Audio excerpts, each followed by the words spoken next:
आपके सामने मौजूद है रिवायती लजीज ग़िज़ाइयत से भरपूर और बेहद खुशबूदार सरसों के साग का प्लेटर। सरसों का साग ना सिर्फ पाकिस्तान भर का पसंदीदा है बल्कि एशिया भर में बेहद शौक से बनाया और खाया भी जाता है। इसका जायका तो लाजवाब है ही, इसके साथ साथ ये ग़िज़ाइयत से भी भरपूर होता है। आज यही लजीज और मज़ेदार सरसों का साग हम अपने किचन में आपके लिए बनाने जा रहे हैं। आप हमारे साथ ही रहिएगा और तमाम स्टेप्स को कीनली फॉलो कीजिएगा।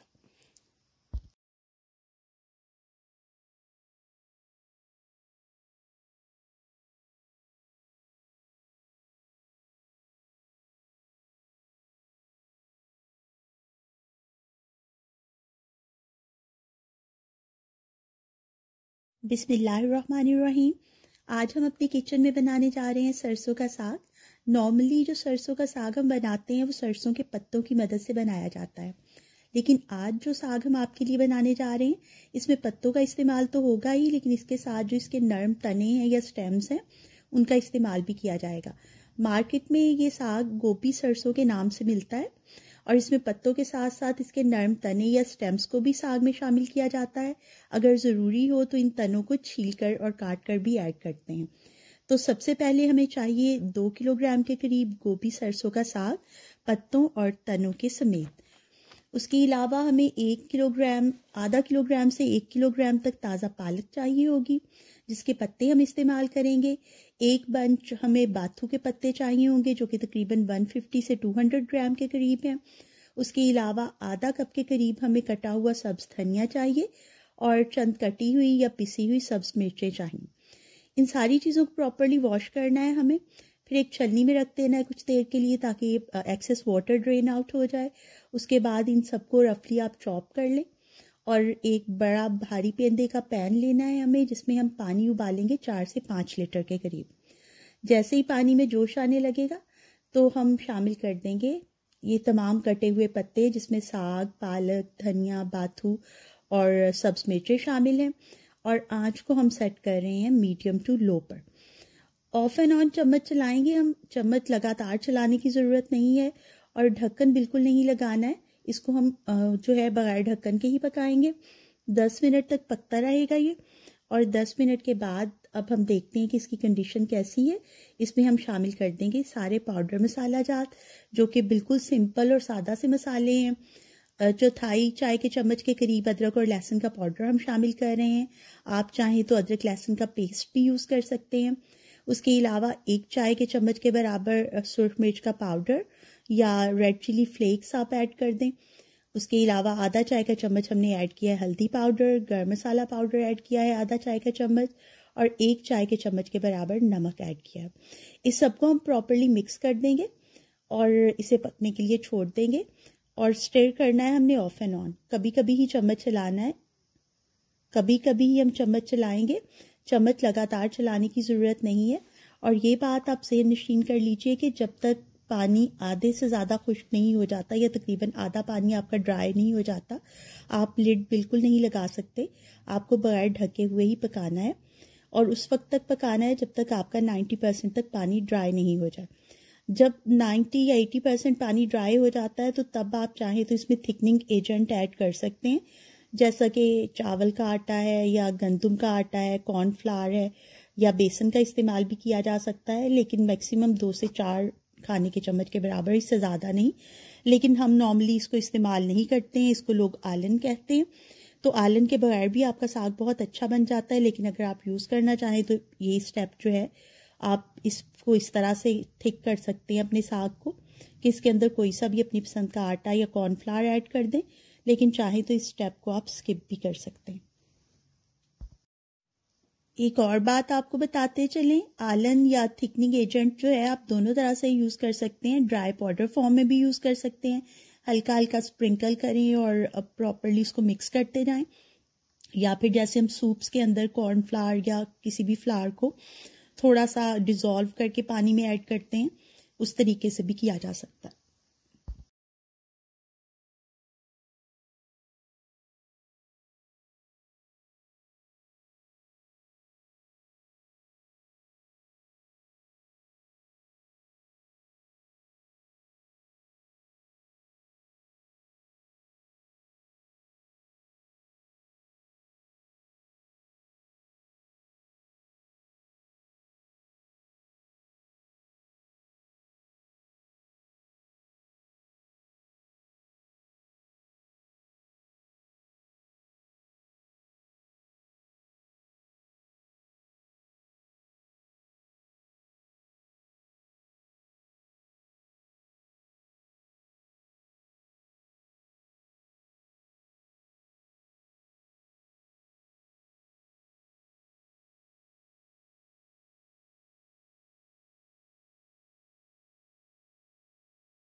आपके सामने हमने चॉप किया था, रफली चॉप किया था सारे पत्तों को और डंडियों को, और पानी उबाला था, उसके अंदर डाल दिया था, फिर इसको ऑफ एंड ऑन स्टर करते रहे थे।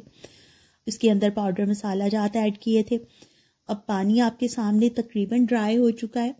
जब आपका जो साग है वो इस कंडीशन में आ जाए तो आपने फ्लेम को ऑफ कर देना है और वेट करना है थोड़ा सा कूल डाउन हो जाए, तो इसको फिर हम मैश करेंगे। प्रॉपरली मैश करना है ताकि एक क्रीमी और स्मूथ टेक्सचर इसको मिल जाए। आप हैंड ब्लेंडर से मैश कर सकते हैं, मैशर से मैश कर सकते हैं, एक स्मूथ सा और अच्छा सा टेक्सचर आना चाहिए। तो अब हम कुछ नहीं कर रहे हैं, फ्लेम को ऑफ करेंगे, इसके थोड़ा ठंडे होने का वेट करेंगे। ये थोड़ा ठंडा हो जाएगा तो इसको प्रॉपरली मैश या ब्लेंड करेंगे और फिर दिखाएंगे कि इसकी लुक जो है वो किस तरह की है।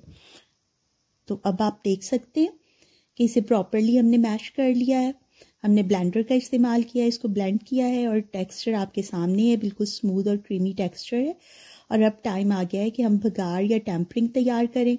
इसके लिए आप मक्खन का इस्तेमाल कर सकते हैं, देसी घी यूज़ किया जा सकता है या ऑयल, जो भी आपको पसंद हो।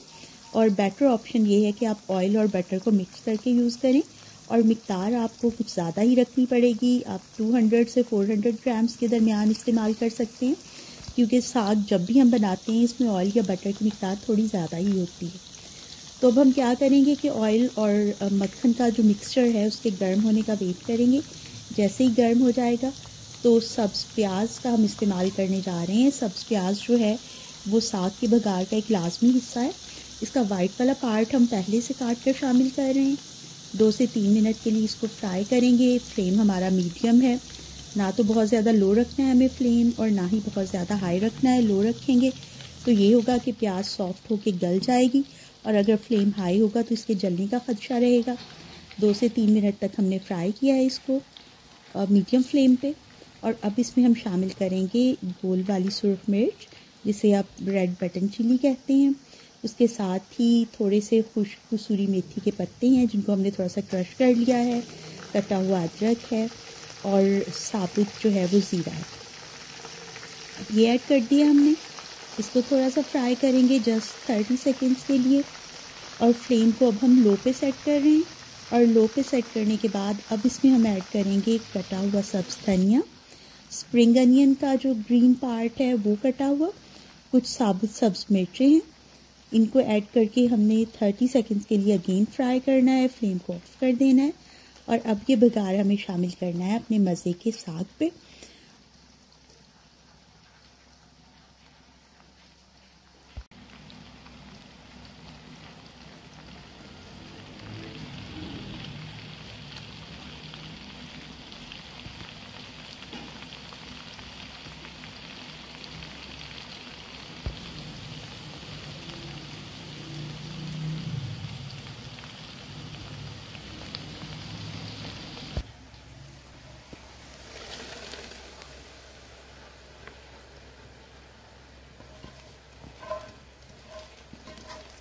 और हमारा बेहद लजीज, ग़िज़ाइयत और जायके से भरपूर सरसों का साग बिल्कुल तैयार है। आप ये मज़े का पाकिस्तानी खाना घर पर बनाएं, खुद भी खाएं, इंजॉय करें, दूसरों के साथ भी ज़रूर शेयर करें, हमें फीडबैक दें। हमेशा की तरह अपनी दुआओं में याद रखें। हम आपसे फिर मिलेंगे ऐसी ही किसी रिवायती और लजीज रेसिपी के साथ।